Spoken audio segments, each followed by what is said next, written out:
I'm Chani. I'm an alcoholic. Thanks to the committee for inviting me, and I know it's a lot of work to put one of these together. I used to be in on it. It was 95.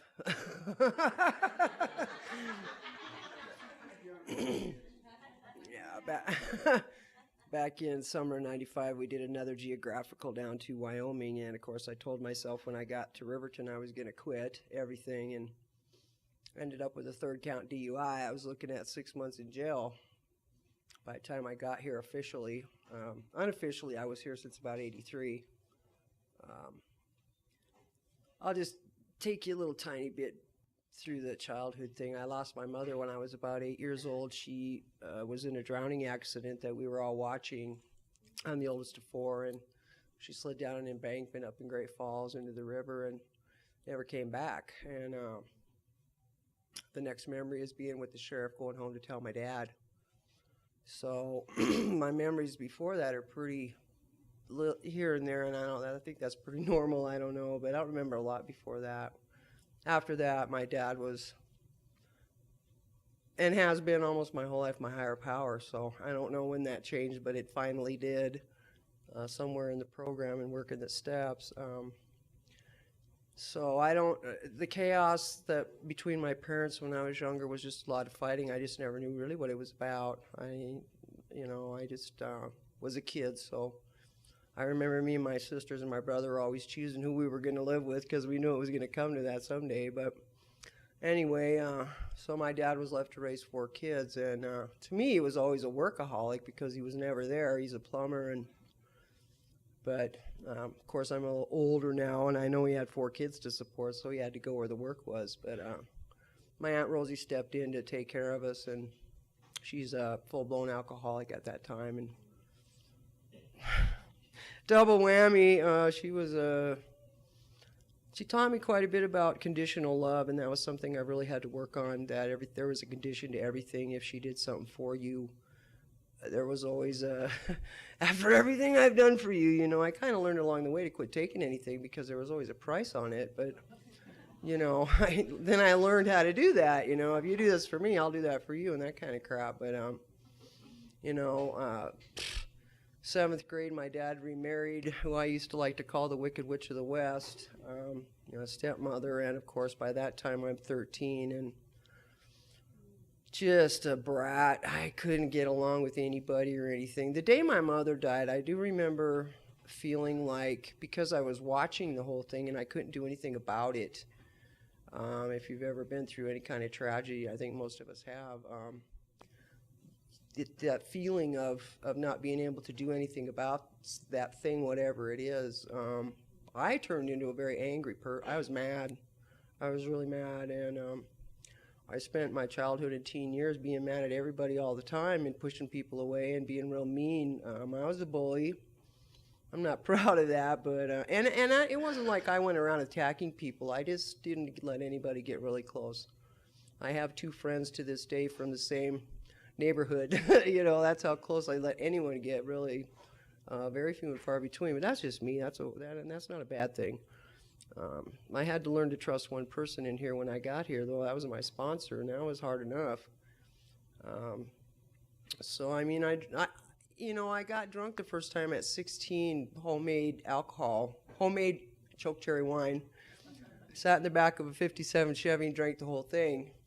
Then I needed to pee, so I got out of the car and fell, and my legs wouldn't work, and I was sick, and my friends were trying to get me through the rest of the night, and they tried to feed me pancakes and coffee, and I couldn't function, and they drove me home, and Toby drove over my dad's new bushes. We were all drunk, and puking sick, wine, wine, and my little sister telling my dad, Chani's sick, and he come down, oh, drunk, huh?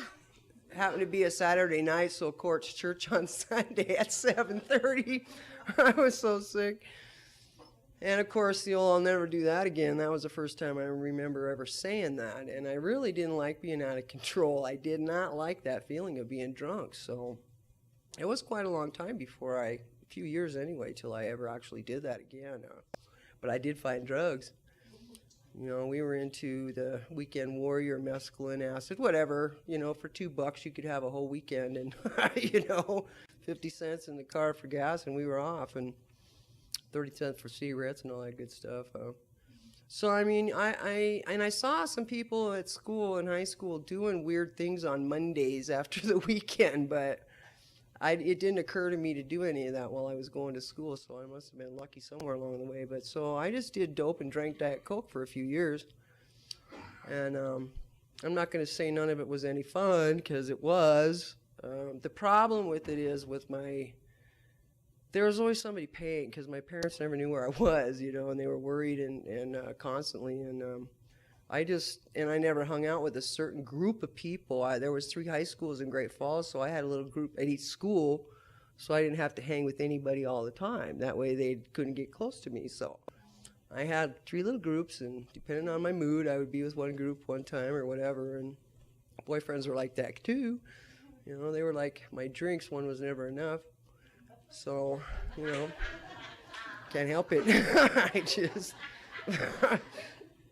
that was just me. I didn't think it was too bad, until somebody's picking on me about having their boyfriend when, I don't know. So I just really was this one person who just really didn't care what was going on. I just wanted to be in the middle of it, so I was. And, I didn't have a whole lot of consequences until I started having kids. When I was about 18, my dad gave me 3 choices. I was such a brat in high school, I got sent to Chicago, Illinois for my junior year. And my first exposure to another race, some black people, and I was in total, oh my God, that whole year was just a big oh my God. And when I got back, of course I was a senior by then, and I just could not get along. If people would have just minded me and said what I wanted to do, everything would have been fine, but my dad didn't like anything about me, and I didn't like anything about him, so he kicked me out, and I lived with my grandma for a while, and dropped out my senior year, and I guess I was about 3 months before graduation. Typical alcoholic, I'm just about there, and boom, So he drugged me down and made me get my GED. I'm so grateful he made me do that. I hated him at the time, but... So, I mean, he said here 3 things. You can either get married, or you can go in the service, or you can get a job, which is a foreign word to me anyway. So I almost joined the Navy. I was that close. I went down to Butte, did everything. I didn't know they were going to send me that day to San Diego, California. So I'm like,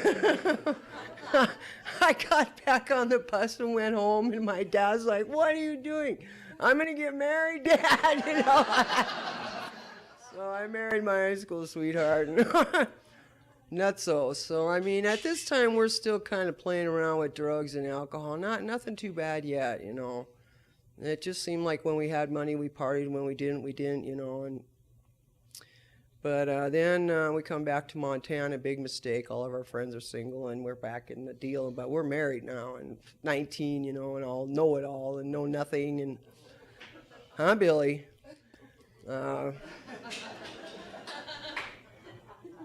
Sorry. I don't know. Anyway, so I came up pregnant, of course, and that's all good, except I gave up drugs. I did. I gave it up. But I had found alcohol by then. And I'm not going to tell you what year that was, but there wasn't a whole lot that you heard about fetal alcohol and things like that. It just wasn't anything anybody spoke about, or if they were, I didn't hear it. Just like AA, I didn't hear it till I heard it, But so I drank all the way through my first pregnancy, and he was born with babies with fetal alcohol. Most of the time, it's affected their facial features, and he had a upper lip that was a mess. And thank you God, he grew out of it. But I didn't know that's what it was for till years later, But anyway, I was still drinking, and I drank myself out of there and gave up custody of him when he was a year, because I was full blown by then.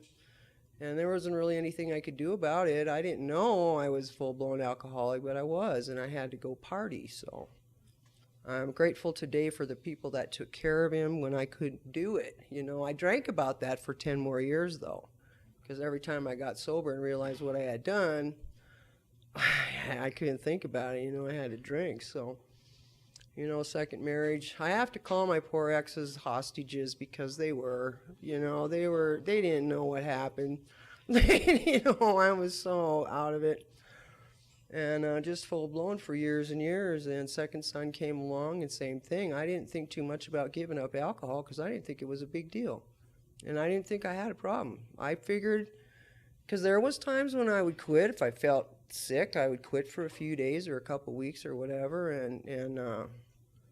But my craving would come back, my obsession, all the time. So I drank all the way, same thing with him. His bottom jaw was messed up, and he eventually had to have surgery. So if you're pregnant and you're drinking and using, please stop.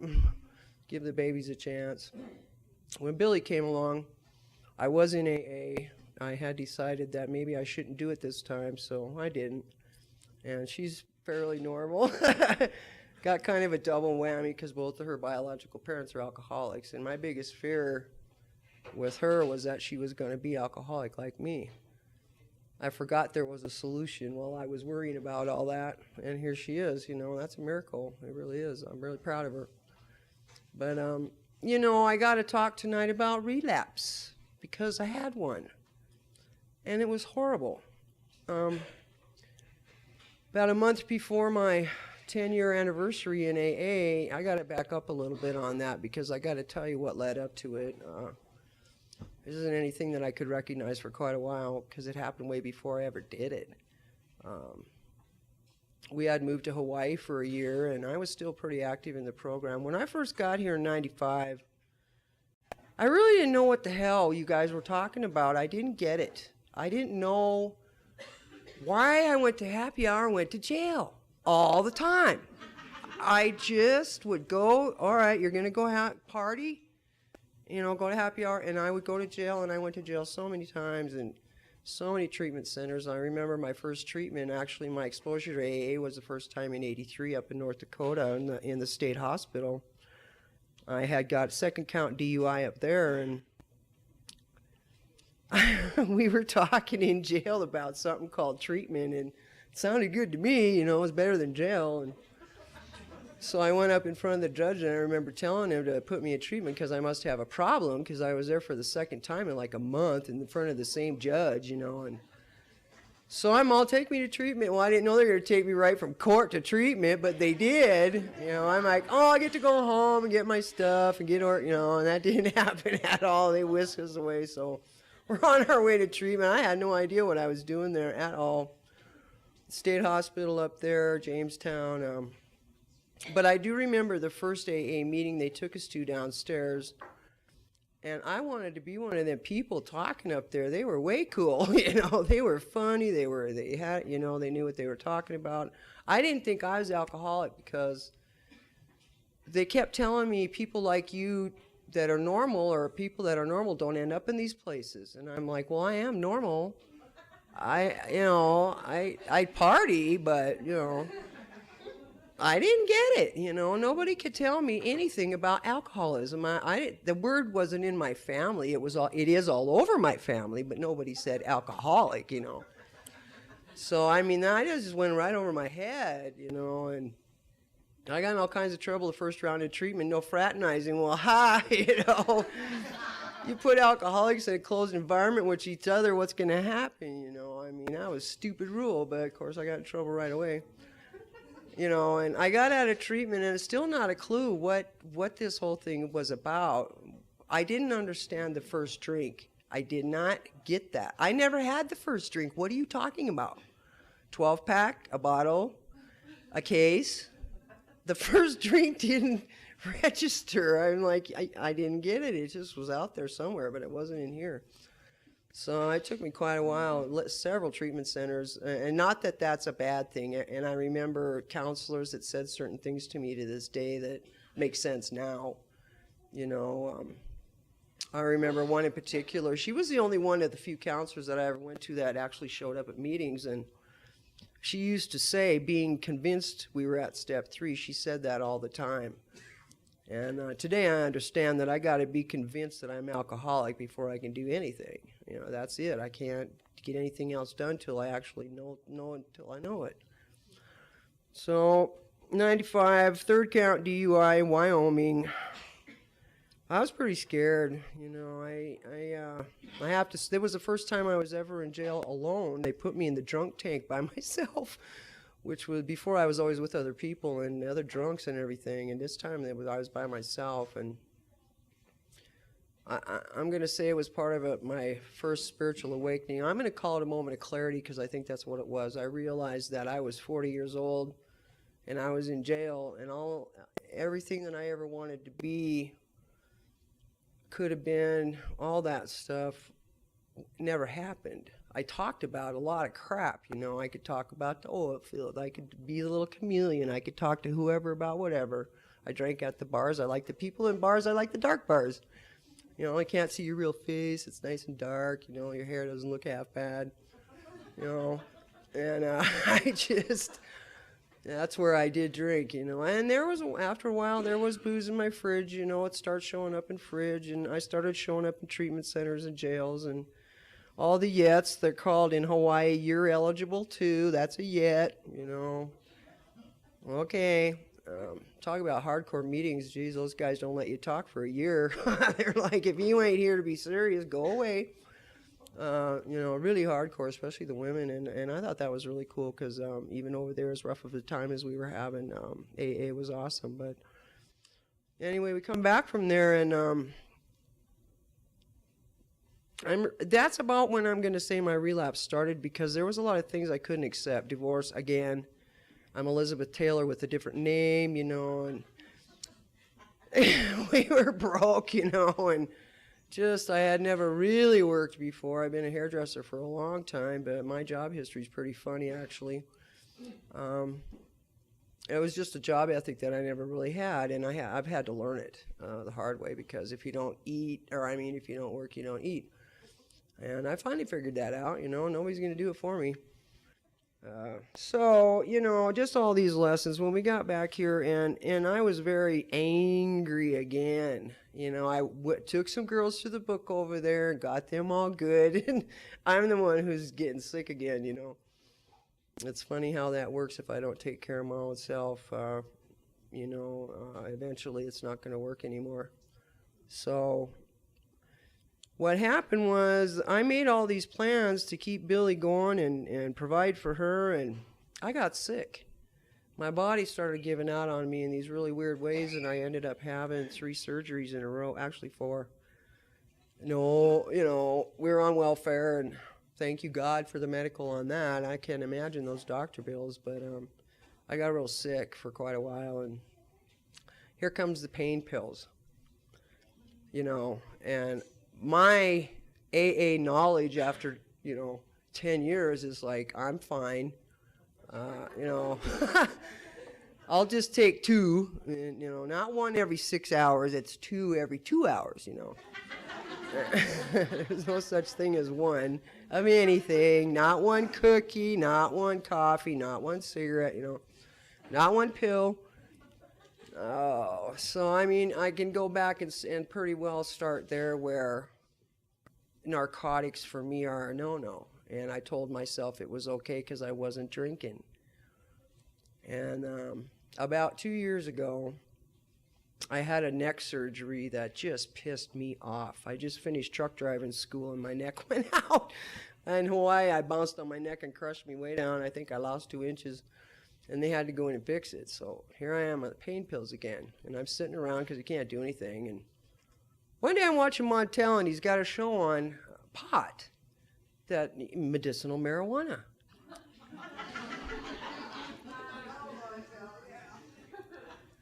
I went and got some pot that night. I was like, and I didn't see anything wrong with it. Now, remember, all this time I had stopped going to meetings. There's my first mistake. My home group wasn't the same. The truth is, I wasn't the same. I completely pushed everybody away because I wasn't rich anymore. I was poor just like all my friends, and it was really hard for me to find another identity, if you will. I'm not even sure that's what it was, but I was having another identity crisis, and I had that when I first got here. I couldn't imagine who I was without being drunk. My first social function in AA, I got sober in September and went to the Halloween party in October. I lasted 10 minutes.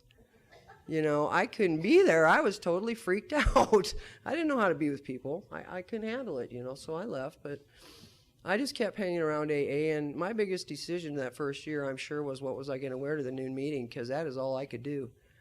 But I went every day, and I had struggles, and I had to call people at 3 a.m, and I really bothered a lot of people all the time. But it was better than, the alternative, which was if I wasn't starting to call people, I was going to go get drunk. I would have to watch what I was putting on for the day. I couldn't wear my bar clothes because I would go to the bar, and I couldn't listen to AC/DC because I'd want to party. Dumb things like that were very big for me. So, there's so many things that over time I could go back to doing. Now I can listen to AC/DC because I'm not going partying. I'm too old. I can't, breathe. So, there's so many things that I look back on that were so hard at the time, and I just had to keep going to meetings, and I don't think I missed a meeting for about 6 years. It was either twice, noon and 8 o'clock in Riverton. Fortunately, we had those to go to. Thank God for that noon meeting, because, man, I used to drink in the morning, every morning, and I had to just tell myself, just wait till the meeting, and I'd finally get there, and there's a bar right across the street over there, and lost my license for a year, so I'm on foot again, and I'm like, oh, man, I got to walk back there, and, things like that. Ask for help. I had to get a ride to get groceries. It sucked. Me and Billy were on a bicycle for a year. But, we survived it. It wasn't so bad. I was in the best shape I was ever in. I had to go back to doing it. So, there's so many weird things that went on, but I just kept coming to meetings regardless, The one thing that I hadn't done the first time around, though, was get a sponsor. I totally refused. I didn't like the word to start with, because to me that was somebody going to tell me what to do, and I can't handle that. Don't even go there. I am horrible that way still.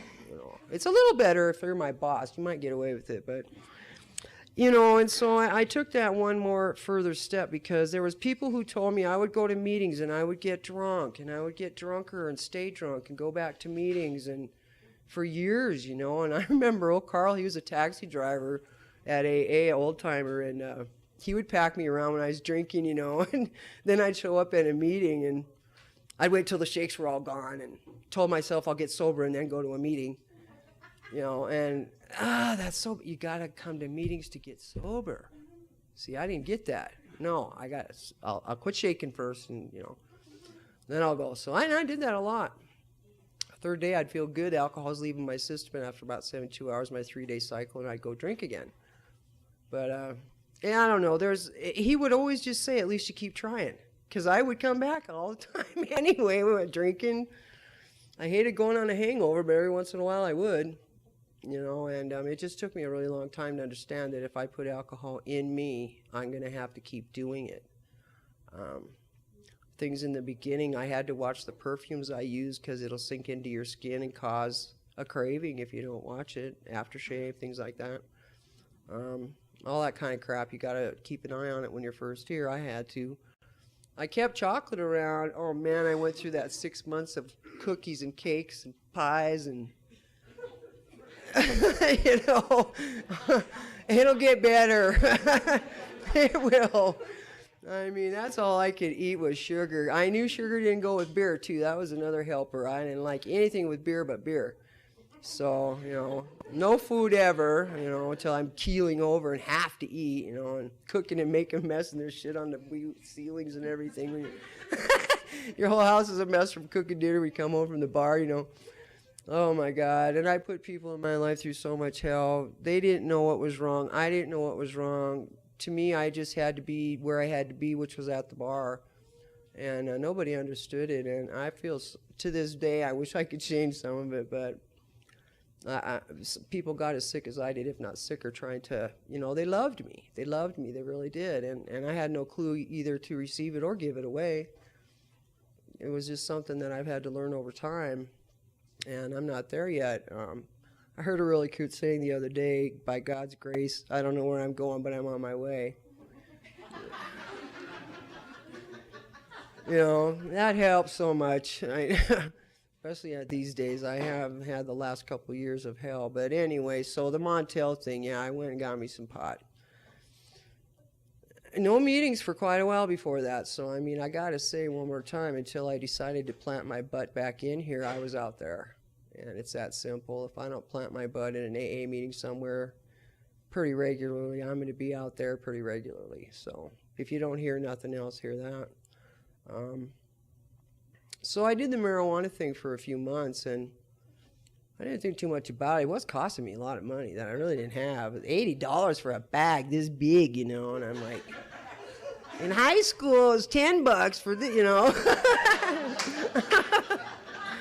You know, it didn't cost you nothing to get high in high school. So, it just was like, why am I doing this? And then the funniest thing happened. I got addicted to it. I told myself I'm not a pothead, never was, didn't like it, made me sick, made me dizzy, made me hungry. You know, and so I wasn't a big thing when I was drinking. It just wasn't. If somebody had it, I was like, no, that'll just make me sick. I can't drink anymore after I smoked that. So I don't know. It wasn't a thing, but it turned into when I got addicted to it. And I don't know anything about a whole lot of it, except that the mental part of it was really hard to get off of. It really was. I went back to meetings, and I was still on it here and there, and I would have a crappy week or day or life, and, you know, go get some more. I really had a hard time getting off of it. I really did. I got 6 months clean on the 19th finally, so it was a 2-year struggle, though, of a relapse. I'm going to, you know, and the first 6 months I did it off and on, and then the scary part is I drive a school bus, and I, not while I was, no fear. They do random UAs, which is the scary part, was I was going to say. I gamble with my job, and that's something I told myself I'd never do. And I didn't drive the bus when I was high with the kids, thank you God. But as soon as I got off, well, you know, here it comes. You know, and I just didn't, I call my drinking and using the great escape, because I was trying to escape something that I was feeling or didn't want to feel or didn't want to deal with. Drinking for me has always been about, I don't like responsibility. I didn't know how to handle it. I was never taught any of that. I've had to learn all of this. This program taught me a whole lot about all of that. You know, the first step I finally got, that if I drink alcohol, I'm going to get drunk and I'm going to get in trouble and I'm going to be sick. I went to enough meetings for a long enough time where it's grained into my heart that I'm alcoholic and I'm powerless over it. Doesn't matter what kind it is or where it comes from or anything. I'm powerless over what's going to happen after it gets into me. And that was the biggest thing I had to learn. It took me a long time, of that revolving door. Thank God it was open. The third tradition saved my life a lot of times, because they couldn't kick me out as many times as I got drunk and came back. They could kick me out. So I was really glad when I, you know, learned about that one. But the second step for me was, I actually think I did the third step before I did the second step. I had a hard time with admitting that I was powerless over anything at all or anyone.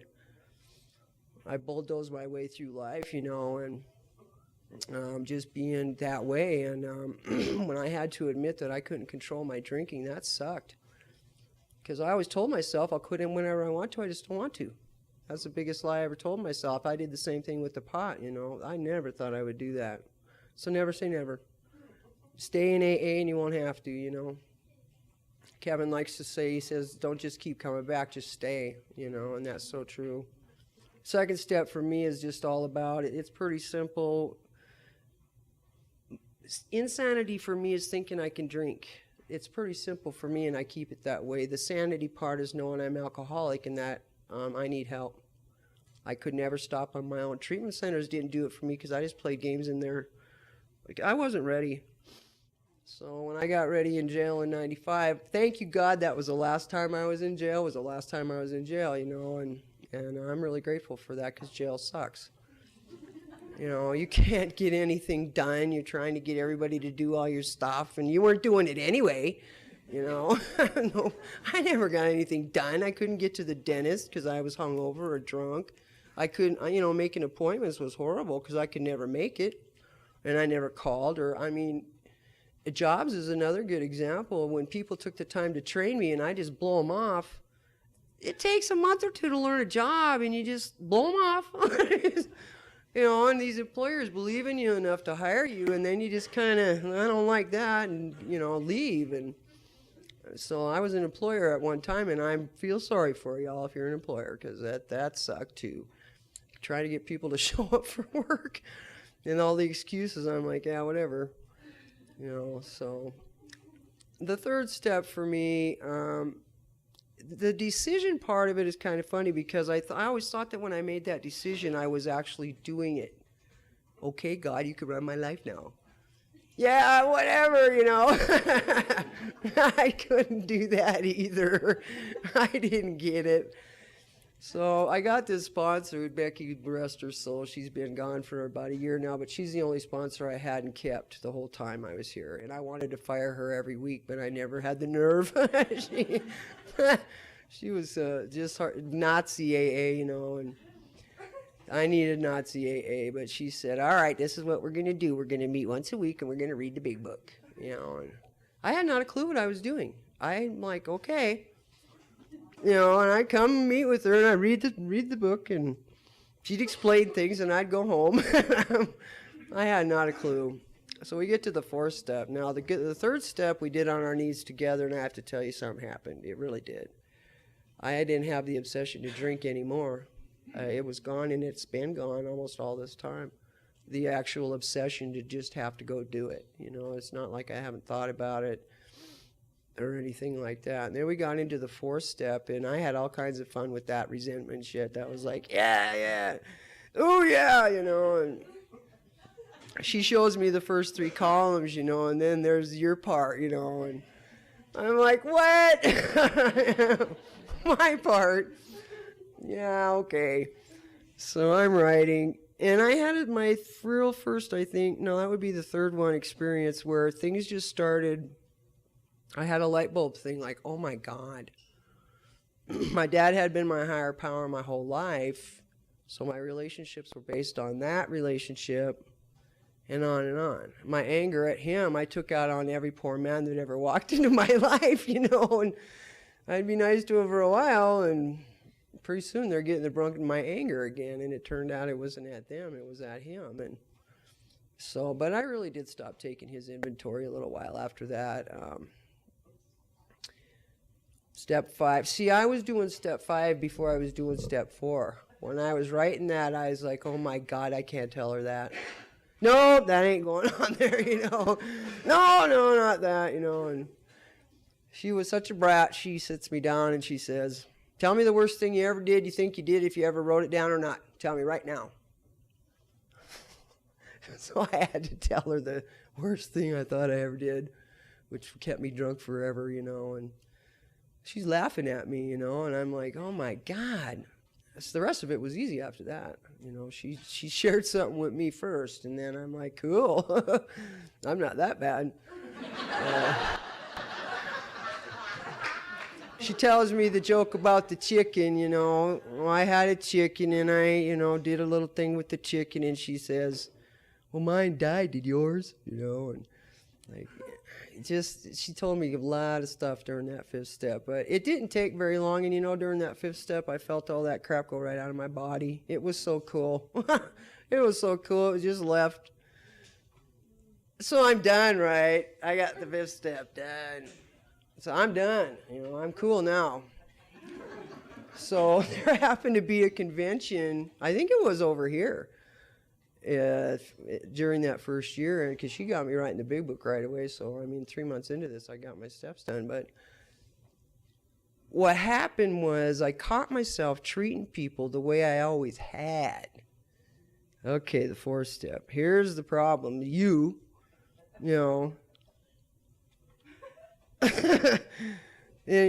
and after, because I was so scared, and then I got in, I'm done with the fact, I told her everything, and now I'm good to go. I don't need to do anything else. Well, guess what? If you treat people the same way, you might as well be drunk. I found out the hard way. I had gotten into a relationship right away in AA, the first thing you're not supposed to do. And I caught myself that weekend being the way that I always was, you know, and I got back and I had all this anger again, and my sponsor said the first thing you need to do is get rid of your anger, and then you need to figure out, because one more time I'm packing my shit and my kid and we're leaving. That's all I ever did. I pack my shit and we go somewhere else. If I didn't like what was going on, I don't give a crap, just see ya, you know, and off we go. Billy shouldn't be afraid of anything because we've been everywhere, but, you know, and here I was doing the same thing that I had always done. I was caught myself packing my shit again in sobriety and getting ready to leave. And I had to do the hardest thing. I thought the fourth and fifth was hard till I had to do this. I had to go admit I was wrong and that it was my fault that we were fighting. That about killed me, you guys. It did. I don't think I'd ever done that before, ever, about anything. If you didn't agree that you were wrong, you know, I just leave, bye, and not look back. So, I mean, you know, I had to absolutely do 6 and 7 because once I figured out what my problem was, I had to change my behavior. And that was hard. It's really hard to swallow your pride. I had to swallow my pride and go in the living room and say, I'm sorry. And I didn't mean it at all. I absolutely did not mean I was right, you're wrong, and I'm gone, you know. But it changed the whole outcome for the next few years just by doing that little thing, which was a huge thing for me. So pride cometh before a fall, and I was going, you know, I was falling again. Well, then come 8 and 9, yeah, step 8, you know, you already know who you got to talk to, and then the 9th step, people started showing up, because I asked her, there's a few people that weren't around that I needed to make amends to. They started showing up. There they were, right in my face, you know, and I'm like, damn. But by that time, I must have been ready because no wonder they're in that order. I always wanted to do that 4-step first. If I could get all that shit out of my head, I'd be fine. You know, but I had to be ready to do that. I would have got drunk if I did the first one, and I never got done. I'd be halfway through it and drinking, you know. And I remember one lady made me do that. I was sponsoring her, and I'm going to do my 4-step. And I'm like, all right. She's drinking the whole time, right in her 4-step. Called me up, drunk her, you know, and I'm down there. I'm like, what are you doing? She drank Listerine. And that I never got anyway, but why not just go buy some booze? But, you know, that's what she wanted. And I'm like, you can't do it that way. You got to remember the first step. If you don't get that one, this is a waste of time, man. Everybody's. And she's drunk, right? You know, crying and screaming and temper tantruming. And I'm like, well, she went to treatment 2 weeks later, I will say. So, I mean, that is why they're in the order they are. I found out because I was pretty convinced I needed to get that crap out of my head first. And that's not at all how it worked for me. So the direct meds came along, and not everybody accepted them. I mean, I had some outright F you, too bad. In that, oh man, you think, I want all these people to forgive me. And I had forgot to forgive anybody. I wanted everybody I could say I'm sorry to, I love you, you know, I'll never do it again, and I'm sorry. And there's a few people on my list that I didn't forgive back. And I suffered with that for a long time, too, because I had to forgive them, too, for being human is all. Being human, you know. The 10th step still works today. I have to do immediately what's in front of me, whether I like it or not. If I do something stupid, say something dumb, hurt somebody, I have to go amend it, or it'll just stick with me, and that'll be that. It'll just be there till I do something about it. You know, and I don't want to drink or get high over stupid shit like that, so it's a lot easier to go apologize. 11 and 12, for me, are impossible until you work the rest of the steps. Meditation is funny for me. I think it lasts 30 seconds, even after all this time. My mind's off mowing the lawn, and, you know, and my meditation is riding my Harley. I sold my truck and got my Harley, finally, my own Harley. But that's one of the things about sobriety is you do get your stuff back. If you like stuff, that's kind of nice. You know, a roof, running water, food, you know. I got the same burn on all of my shoes from a pipe on the bike. So I just bought new shoes too, and I burned them, and I'm like doing the same thing over and over. That's 4th step. Same thing over and over. You know it's going to happen, and you do it anyway, and. So I will say in my 4th step, what really jumped out for me was a pattern of behavior. It wasn't the sins that I had committed. Raised a Catholic, that's what I call them. I don't know what you call them, but recovering Catholic too. My God was so messed up. To me, he was on a Harley with a big old beard, and he's just flying around, waiting for me to say, hey, can I have a ride, and that's my concept has changed tremendously, but start wherever you are. A waterfall is a power greater than yourself, go stand under one and see how long you can stand without getting knocked down. Go play in the ocean with a 10-foot wave and have it throw you around like an old sock. That's a power greater than yourself, pick whatever it is you need, find it. It doesn't matter. I found mine in the steps because I certainly didn't have it before I started. And meetings wasn't enough for me. I went to a lot of meetings over the years, and I couldn't stay sober. I could for a while, months, 2 years one time. 1st step in the 12th step, I'm alcoholic and you need help, I did that for a long time. Sitting in the bar right after treatment with 2 of my treatment buddies drinking, and we're talking about AA. Yeah, so it all works though, and what the coolest thing is that it's not, you don't have to do it by yourself. I'm still a loner in a lot of ways. It's not the same though. It's a choice, not a curse. Oh my God, I'm by myself. Shh, I gotta go find something to do, somebody, something, and I gotta be around people, and it's not that way no more. I'm like, it's a choice. If I want, and I like my alone time, cool. I can read a book, turn off the phone, do whatever. The freedom from drinking is just awesome. So the relapse happens about 6 months of pot. What do you think happened? After 10 years, I picked up a drink. I blacked out the whole night. I don't even know if I had fun or not. Cops. Oh yeah, the cops. Same old shit, only 10 times worse and way worse than it ever was. The progression is still here. I'm so grateful that I had enough of this program in me to come back the next day and not have to do it anymore. Because I'm alcoholic as they come. When I start drinking, I can't stop. I get sick, I have to get up and drink some more to get well, and then I'm drunk, and the cycle. And I don't know, it's a grace of God. There's no explanation, but I've had enough of this program to say, okay, if you had to find that out one more time, then okay, but it wasn't any fun. I guess I jumped off the back of a bike. I was all beat up. I had bruises everywhere. I don't really know what happened. I don't know.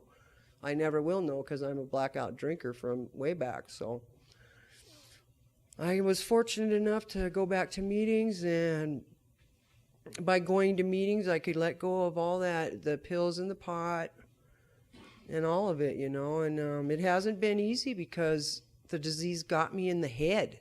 The physical part was never that big of a deal. After 3 days, alcohol's gone anyway.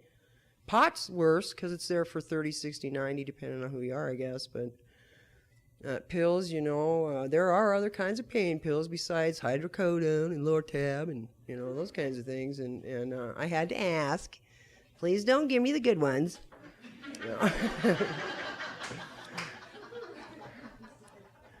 It's too bad.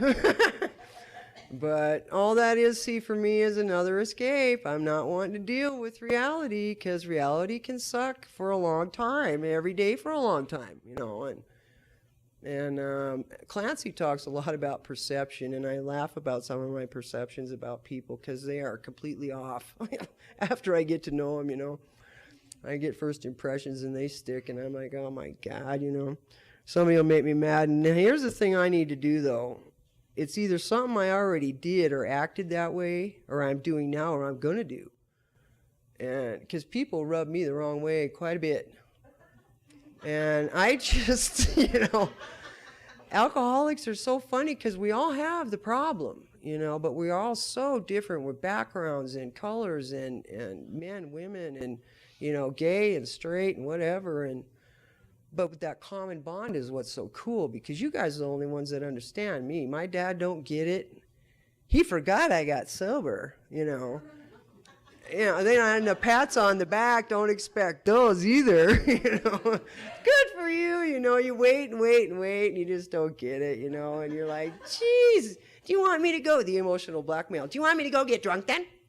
Do you remember what that was like? You know. You know, and you do that, and I did that. And my kids, the poor kids that first year, and I had chemical imbalances because all the chemicals and doctors and Prozac. Yikes. You know, find something that works for you, you know.